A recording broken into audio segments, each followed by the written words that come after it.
And now, Chief Meteorologist Chad Merrill with your full 7-day forecast. Welcome back, folks. We got a nice little snow that didn't cause too many problems on the road. Kayvon sent this photo from Raleigh County. Definitely looks like a white Christmas, but we're just a couple of days late. Karen from Bragg sent this photo. Her porch was covered with about an inch of snow. And yes, indeed, we did have that snow, and now it's starting to melt. This is I-77 at North Beckley, and the snow in the median has melted. We are just seeing wet roads, and the roads will stay wet overnight. Despite the couple of flurries that we have and sprinkles, these will not amount to anything overnight as the brunt of the moisture has pushed off towards the east. We are in the mid-30s in Chicago and Kansas City, so there is still some colder air to our north and west, and we are all sitting right around the freezing mark. A little bit colder, though, in the western Greenbrier Valley and western Pocahontas County. So here's what you can expect for New Year's Day, folks. So we're going to fast forward to where the weather becomes a little bit more significant. 4 to 5 inches of snow in a stripe from western Greenbrier County into Pocahontas County. For the rest of the region, about a half of an inch to an inch of snow. A dusting, though, once you get into the Greenbrier Valley. That's compliments of the next storm system that is moving our way. It's a reinforcing shot of some colder air that is moving down the pike. So specifically, the amounts will be very close to a half of an inch if you live in Beckley and Bluefield, and about a little bit more than half an inch in the Summersville area. Again, that's coming from the area of low pressure to the north and west that will push through. We have a beautiful day tomorrow with increasing clouds. We're back in the 40s. Most of the snow will happen between 3 a.m. and about 3 p.m. on New Year's Day. So you're not going to have to worry if you're driving back late, unless it's really late or very early on New Year's Day, and maybe 1 or 2 school delays on Tuesday morning. And look at that, another shot of some colder air and a little bit of light snow once we get into Thursday, and then a moisture-laden system next weekend could produce a little bit of rain and snow. So your 7-day forecast, 42 degrees tomorrow, New Year's Eve, about a half an inch of snow on Monday. Given that temperatures will be colder, there will be a few slippery spots on secondary roads and sidewalks.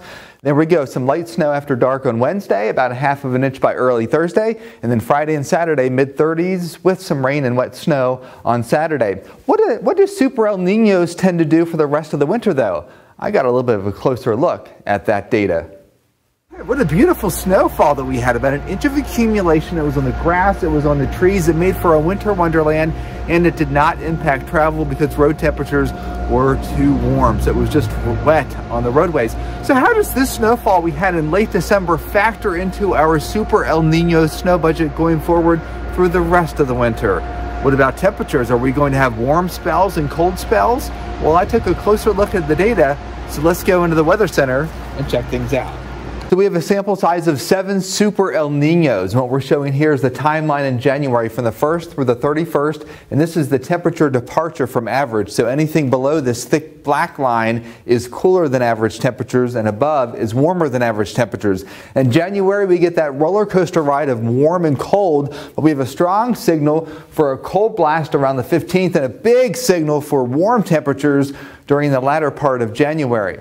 As for snowfall in January, the threshold for a moderate snow, I put at 6 inches. And you can see during most Super El Nino patterns, we have less than that, so no big blockbuster storms. Although one anomaly would be very late in January of 2016. When we look at February temperature trends, this is where we see a discernible pattern very late in the season. Cold weather here during the early to mid part of February. Very little in the way of warm anomalies until we get to the end of the month. So big temperature swing between Valentine's Day and the end of February. During Super El Nino Februaries, we tend to have the best chance for a blockbuster snowstorm, especially during the middle part of the month. Now, when we get to March, folks, we see a big surge of warmth in the beginning of the month. But check out this. Once we get towards the first day of spring, we tend to see a dip in temperatures with, when we look at the past 7 Super El Ninos. Blockbuster snows, well, look at that. We have a couple of spikes during the early part of March, and then one big spike right there around the time when we fall out with temperatures the first day of spring. So the bottom line, folks, is that yes, we are going to have snow going forward, but the best chance for you to see a blockbuster storm is right during that late January to the middle part of February, and then perhaps right around the first day of spring. Reporting from the chilly side of Beckley, Chief Meteorologist Chad Merrill for Newswatch.